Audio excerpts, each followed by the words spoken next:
So, dear students, either two we have studied some basics which are necessary to study chemistry in your first PUC classes. So, from today onwards, we will start the chapter of our regular syllabus. So, the first chapter is also nothing but the basics which are essential for the study of chemistry. Therefore, straight away we will start the first chapter. The first chapter is some basic concepts of chemistry. So, under that, what are the things we have to study? So, first we will know what is chemistry. What is chemistry? So, as I have told you in your bridge course classes, we have defined chemistry as, what is chemistry? Chemistry is the branch of science which deals with the composition, structure and properties of matters and or substances.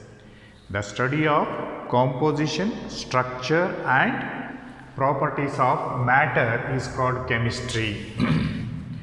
Chemistry is the branch of science which deals with the study of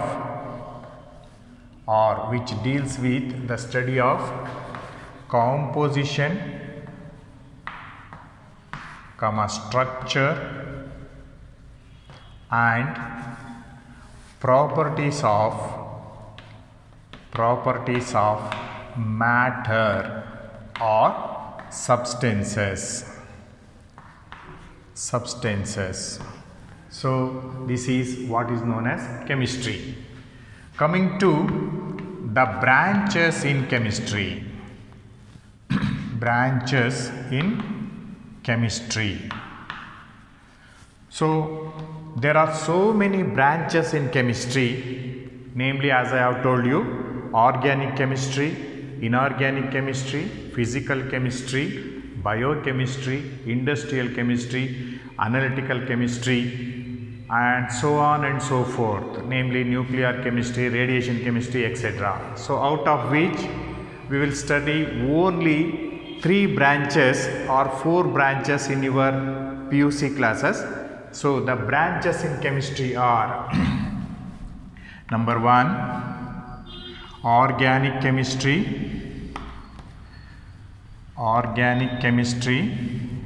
number 2, inorganic chemistry,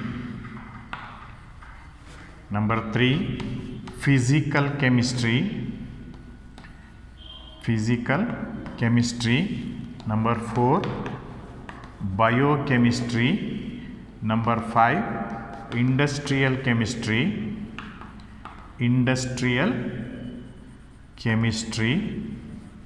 etc.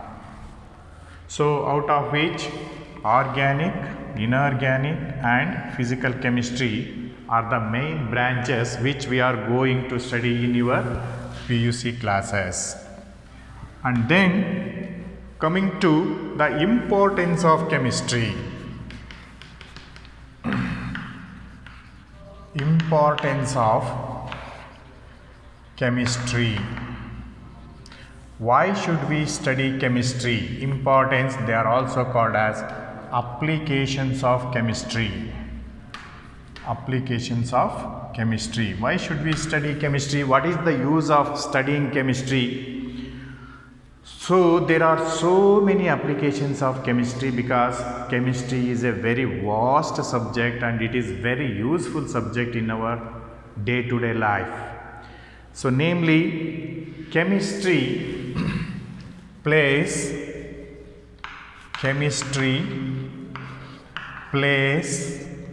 an important role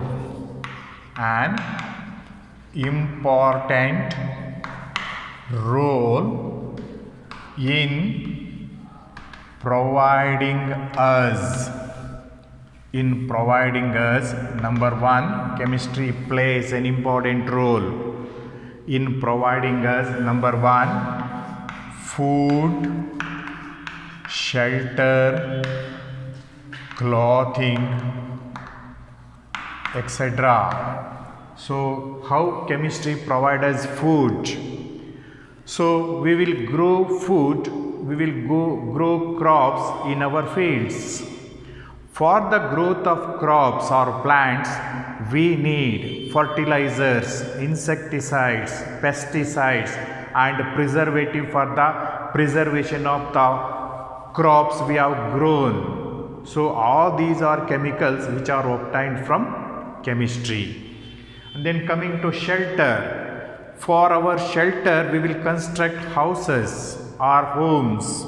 For the construction of homes, what we will use? We will use cement, we will use iron, aluminium, ceramics, namely tiles, paints, varnishes, so on and so forth. All these are all the products of chemistry.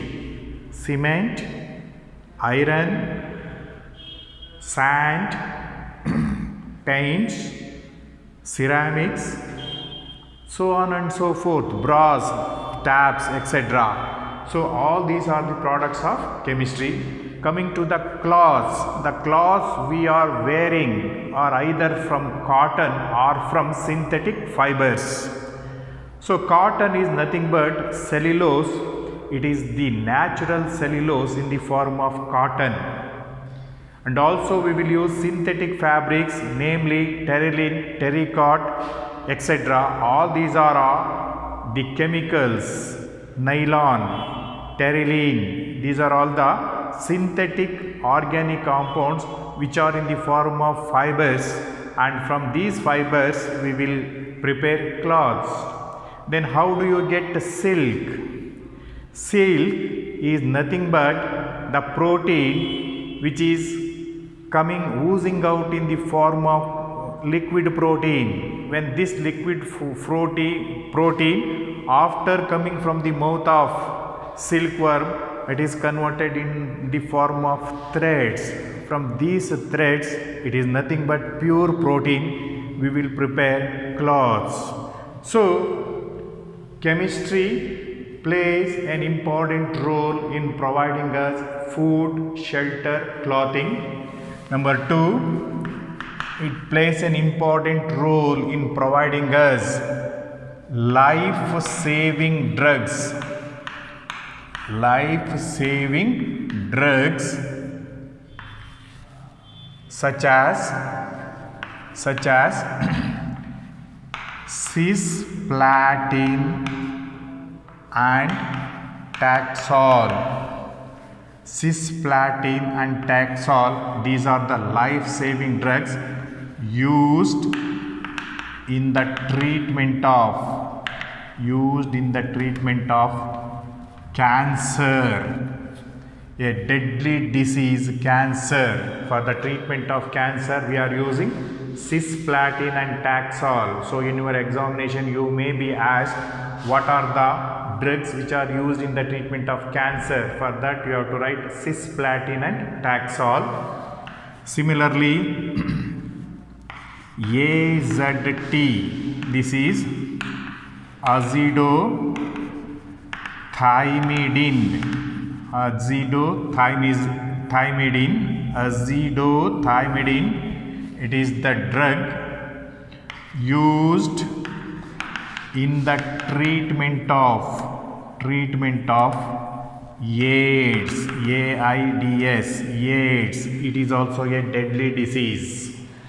So, the second application is chemistry provides us life-saving drugs such as cisplatin, Taxol, which are used in the treatment of cancer. AZT, that is azithromycin, used in the treatment of AIDS. Third one, chemistry provides us fertilizers, insecticides, comma, pesticides, preservatives,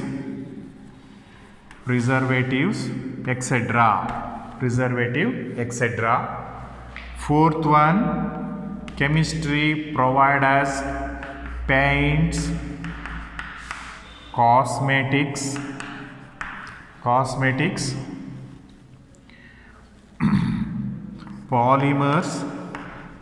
polymers, plastics, etc. Fifth one, chemistry. Using chemistry we can prepare lot of chemicals which are useful for mankind.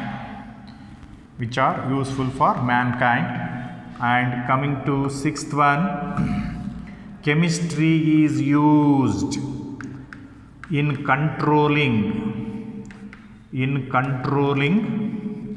pollution, comma, in the treatment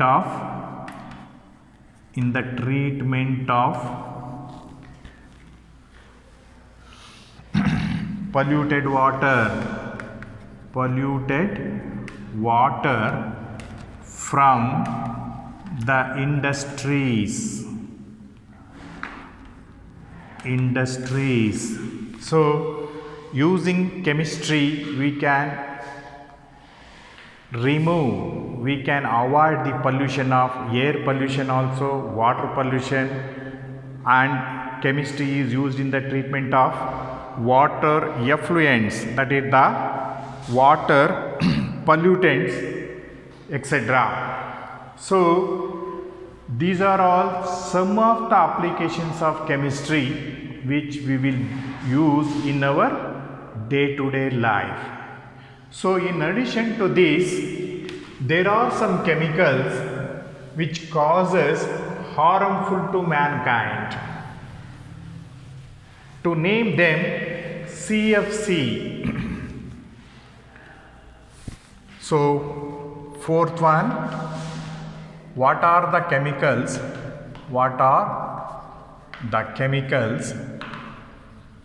which deplete ozone layer in the atmosphere?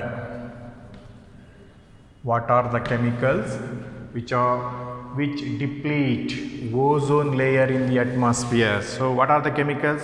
You might have heard CFC, chlorofluorocarbons, and also chlorine. So these chemicals, chlorofluorocarbons, CFCs, are used in refrigerators and in air conditioners.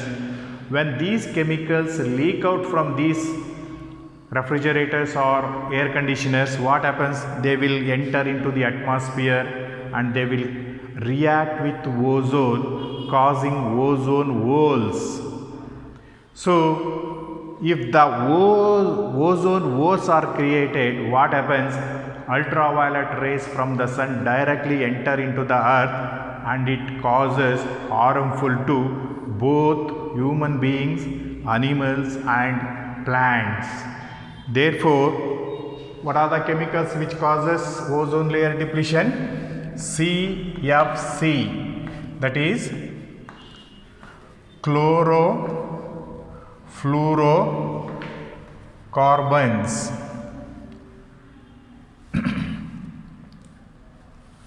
Chlorofluorocarbons and chlorine are the chemicals which causes ozone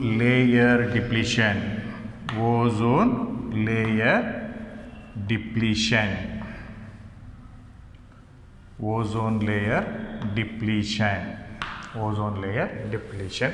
So these two things you have to remember, and the chemicals used here are also to be remembered. So okay, now we will come to the classification of the universe.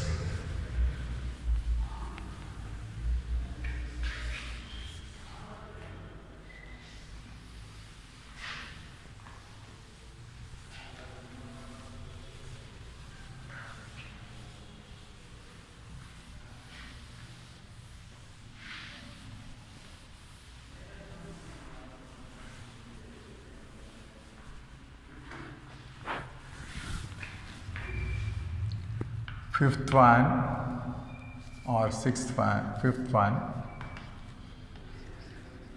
classification of the universe. Classification of the universe. So, universe is mainly classified into two types. Universe is mainly classified into two types. Number one, matter, and number two, energy. Energy is also called as non-matter. So the whole universe is, so whatever you observe, whatever you feel in the universe is broadly classified into two types, namely either it may be matter or it may be energy. So matters are again classified into two types. So classification is physical classification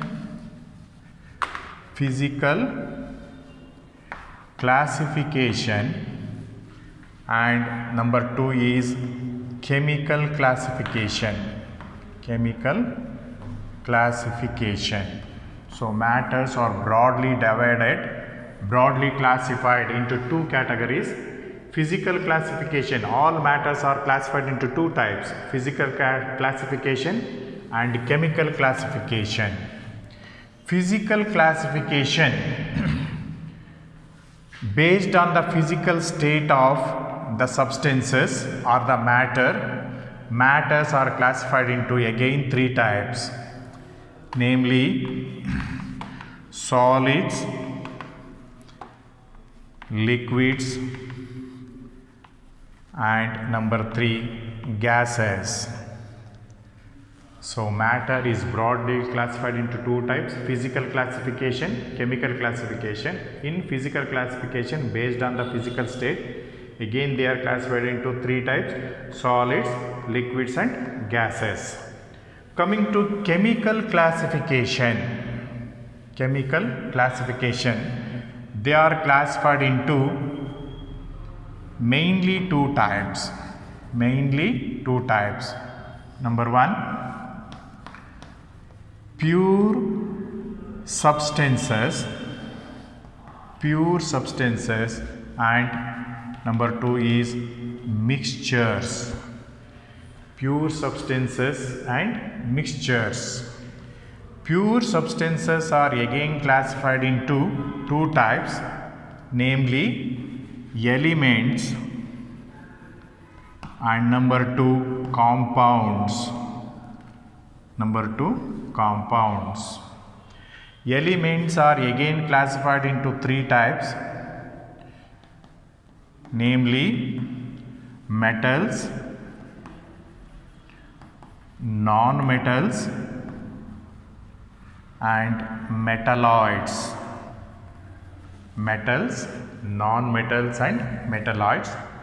Compounds are again classified into two types, namely organic compounds and number two, inorganic compounds.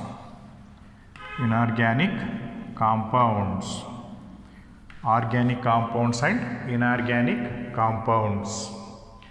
Mixtures are again classified into two types, homogeneous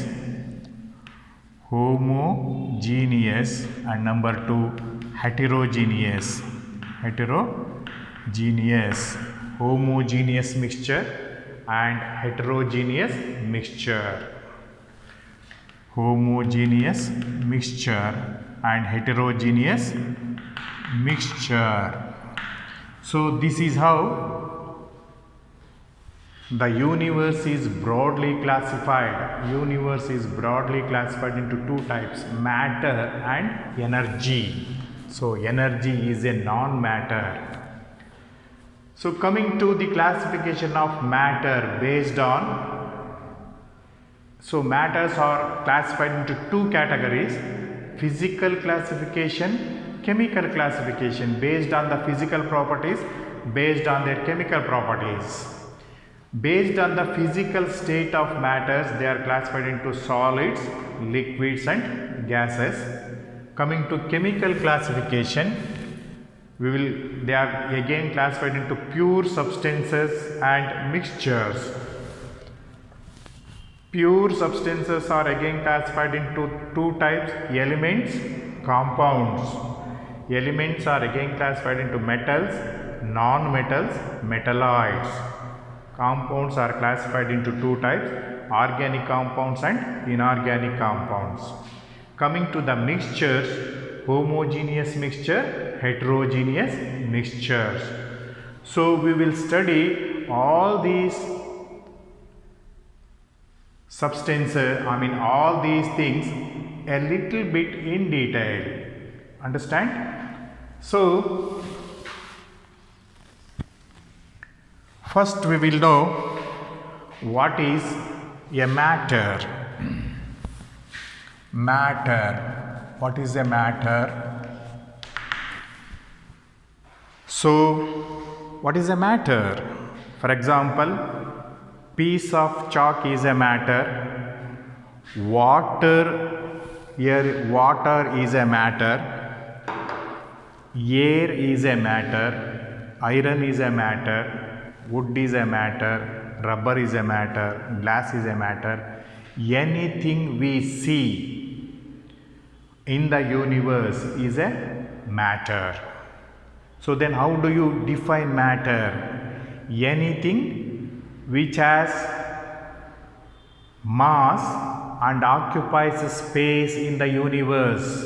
Anything which has mass and occupies some space in the universe is called a matter. So write down, what is a matter? Anything which has mass and occupies, anything which has mass and occupies space in the universe is called a matter. Is called a matter. So whatever may be the matter, what are the chief constituents of matter? So what the matter is made up of? So a matter is, the main constituents of matter are atoms and molecules. So matter is made up of very fine particles called atoms and molecules. Therefore, the main constituents of matter, any matter, are atoms and molecules. The main constituents of a matter are atoms and molecules. Atoms and molecules. For example, suppose this is a piece of chalk. So when you grind this piece of chalk, you will get very fine powder. So that powder contains very small particles called atoms or molecules. So anything in the universe, what we will call as matter, is made up of ultimate particles called atoms and molecules. Therefore, you have to know the main constituents of a matter are atoms and molecules. Coming to classification of matter. Classification of matter. So, as I have told you, based on the physical state of a matter at ordinary temperature and pressure. So, for example, what is the ordinary temperature? Ordinary temperature means laboratory temperature. Say, for example, 25 degrees centigrade and 1 atmospheric pressure. These are the ordinary temperatures and pressure. What is the condition of a matter? Say, for example, piece of chalk is a solid based on the physical state of matters at ordinary conditions of temperature and pressure. Matters are classified into 3 types: solids, liquids and gases. So, at this condition of temperature and pressure, piece of chalk is a solid. At this condition of temperature and pressure, water is a liquid. So, at these conditions of temperature and pressure, air is a gas, nitrogen is a gas, hydrogen is a gas, oxygen is a gas, carbon dioxide is a gas. So, based on the physical state of the matters at ordinary conditions of temperature and pressure, matters are classified into 3 types, namely solids, liquids and gases. Write on. Based on the physical state, physical state means ಅವುಗಳ ಸ್ಥಿತಿಯನ್ನು, ವಸ್ತುಗಳು ordinary temperature pressure ಯಾವ ಸ್ಥಿತಿಯಲ್ಲಿ ಸ್ಥಿತಿಯ ಮೇಲೆ ಅವನ್ನ ನಾವು physical state ಅಂತ ಕರಿತೀವಿ. Based on the physical States of matter at lab temperature and pressure, laboratory temperature and pressure, comma, matters are classified into number 1, classified into 3 types. Number 1, solids. Number 2, liquids. And number 3, gases. Number 3, gases. So, now we will know one by one what is a solid, what is a liquid and what is a gas. Example for solids, liquids and gases.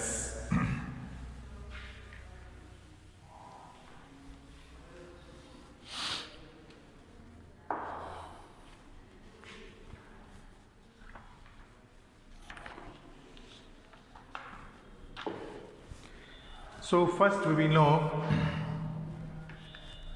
solid. What is a solid? Solid is a substance. For example, duster is a solid. Why it is a solid? Duster is a solid is a substance which has got definite volume and definite shape. Solids are the substances which have definite volume and definite shape. Why they have got definite shape?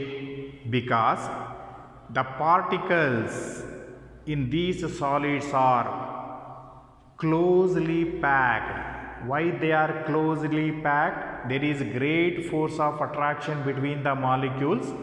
Therefore, they are closely packed and the position of the particles in solids are fixed. That means the particles cannot move from one place to another place.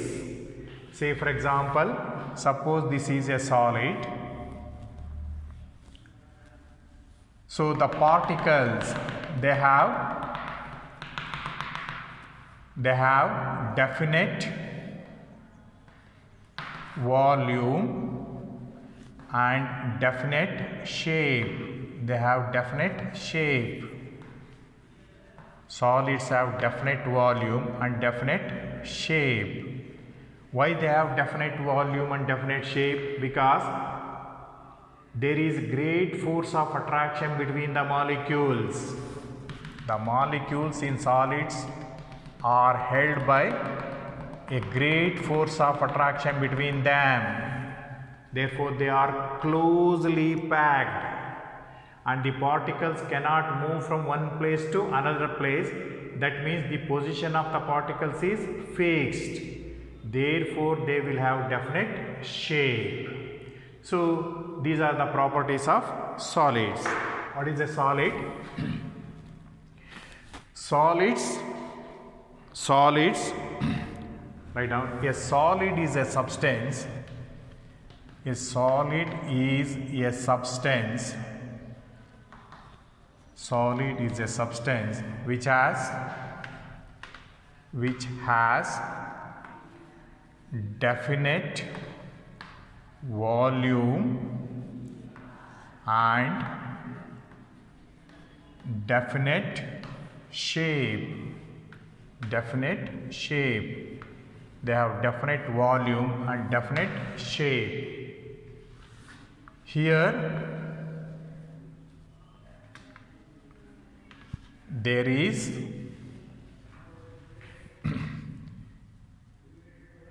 a very high, there is very high,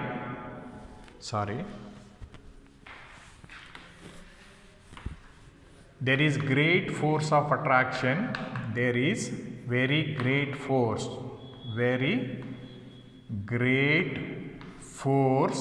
of attraction between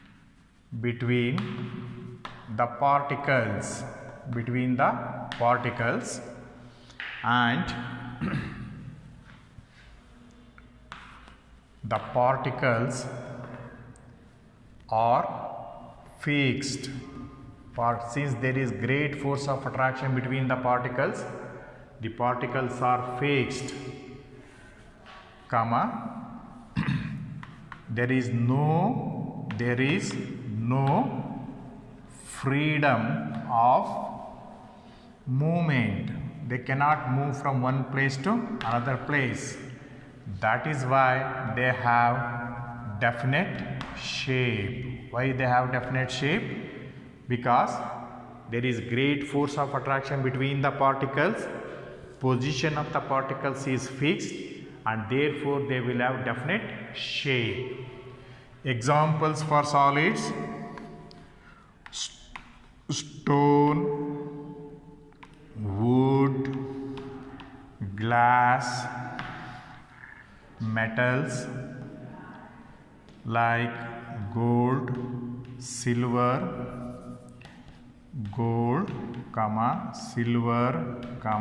iron, etc. are solids. So coming to liquids. So how you call liquids? Liquid is a liquid is a substance which has got definite volume and has no definite shape. Say for example, water is a liquid. It has got definite volume, but it does not have definite shape. It will have the shape of the container. Why it does not have any shape? Because the particles are not fixed. The particles of water can move from one place to another place. So to show that particles are moving from one place to another place, I will show you how the particles are moving. So suppose if I drop, what happens? So I have dropped a crystal of potassium permanganate You see, the color is spreading. The color is spreading. Why the color is spreading? This is due to the movement of particles. This is due to the movement of particles. You see how the particles are moving. So since the particles are moving, there is uniform distribution of color of potassium permanganate. So this is how we can show that in liquids particles are moving from one place to another place within the boundary of the liquid. But since the particles are moving from one place to another place, they don't have definite shape. They don't have definite shape. So liquids, write down, liquid is a substance. Liquid is a substance which has a definite volume, but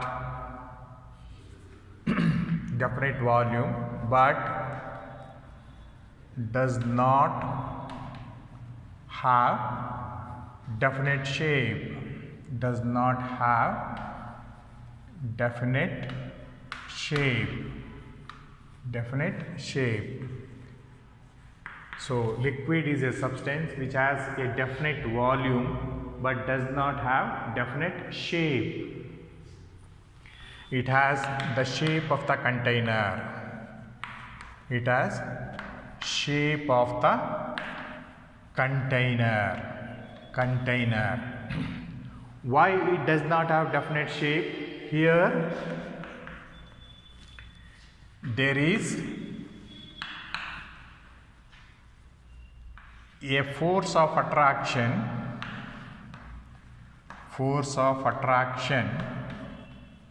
between the molecules. So there is force of attraction between the molecules. In case of solids, there is great force of attraction between the molecules. Here there is a little force of attraction between the molecules. But in solids, the particles are fixed in one place or in one position. Here there is a force of attraction between the molecules. The molecules are not fixed. They can move from one place to another place. One place to another place within the boundary of the liquid. So you see how the color is spreads.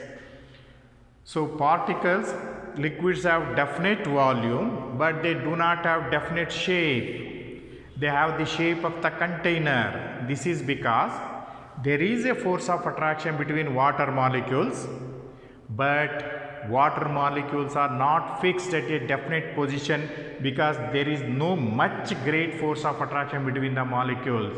The molecules can move from one place to another place within the boundary of the liquid. Therefore, they do not have definite shape. And then examples for liquids. Examples: water is a liquid, oil is a liquid, milk is a liquid, mercury is a liquid. Mercury is a liquid. Even though mercury is a metal, it is the only metal which is in the liquid form. Mercury is a liquid, etc. So this is the liquid. For example, water. This is liquid water. particles are moving from one place to another place within the boundary of the liquid. Therefore, they will have the shape of the container. So, in solids, there is great force of attraction between the molecules. In liquids, there is less force of attraction between the molecules. In solids, the particles are fixed at a definite position. Here, the particles are not fixed at a definite position. They can move from one place to another place. Since the position is fixed, they have definite shape. Since the position of the particles is not fixed, they do not have definite shape. Coming to the last class of matter, namely gases.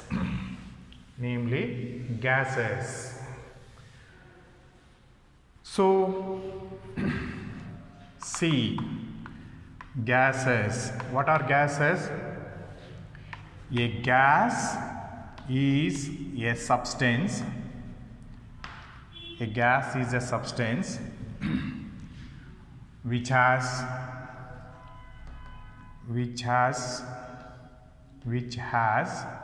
no definite volume, which has no definite volume and definite shape. They don't have definite volume, they don't have definite shape. Here there is no force of attraction between the molecules. So, in solids there is great force of attraction between the molecules. In liquids there is less force of attraction between the molecules. In gases there is no force of attraction between the molecules. The particles can easily move from one place to another place freely. Full stop. They will occupy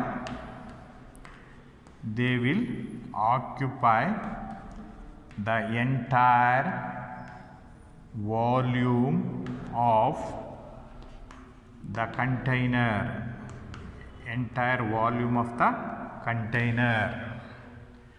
So, to show you that gas molecules can easily move from one place to another place,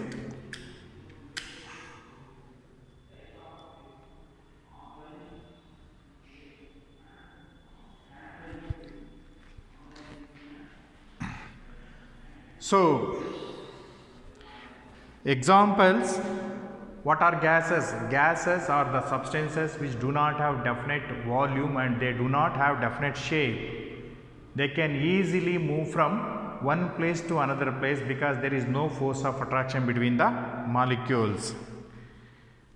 For example, if you open a perfume bottle in one corner of the room, you can easily smell the perfume by sitting at the other corner. Why this is due to? Because the perfume particles vaporizes and the vapors can easily move from one place to another place. Similarly, suppose this is agarbatti. I have lighted agarbatti here.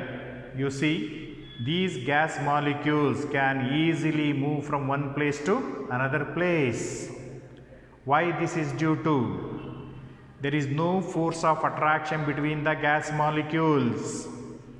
They do not have definite shape. They do not have definite volume. There is no force of attraction between the molecules. The molecules can easily move from one place to another place. Therefore, they do not have definite shape and definite volume. They will occupy the entire room or the entire container. So, this is the main difference between solids, liquids and gases.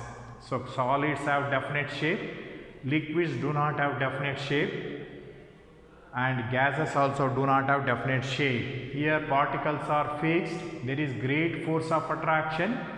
Particles are fixed, there is less force of attraction. Particles are not fixed. Here there is no force of attraction in gases. Particles can move easily from one place to another place. So examples for gases: air, oxygen, hydrogen, chlorine, etc. are gases. Etc. are gases. So coming to important note, I will give you an important note. So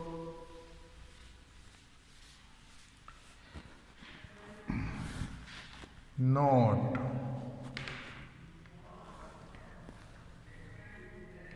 all the three states of matter are interconvertible. All the three states of matter are interconvertible depending upon the condition of temperature and pressure. So depending upon the conditions of temperature and pressure, all the three states of matter can be interconvertible. Say for example, solid state can be converted into liquid state, and the liquid state can be converted into gaseous state. For example, when a solid is heated, so on heating solid, it is converted into a liquid. On heating a liquid, it is converted into a gas. So by increasing the temperature, solids can be converted into liquids, liquids can be converted into gases. What about the reverse condition? So on cooling a gas, it is converted into a liquid. On cooling a liquid, it is converted into solid. So solids can be converted into liquids, liquids can be converted into gases by heating or by increasing the temperature. So the reverse process occurs on cooling. Example, ice. Ice is the solid form of water. When ice is melted, it is converted into liquid water, and liquid water on heating converted into steam. This process occurs on heating. When ice is kept open, in the atmosphere, what happens? It is converted into liquid water. So liquid water, when heated, it is converted into steam. Similarly, when steam is cooled, it is converted into liquid water. Again, if liquid water is kept in refrigerator, again by cooling, it is converted into ice. So the reverse process occur on cooling. So this is how the three states of matter are interconvertible depending upon the conditions of temperature and pressure. So this is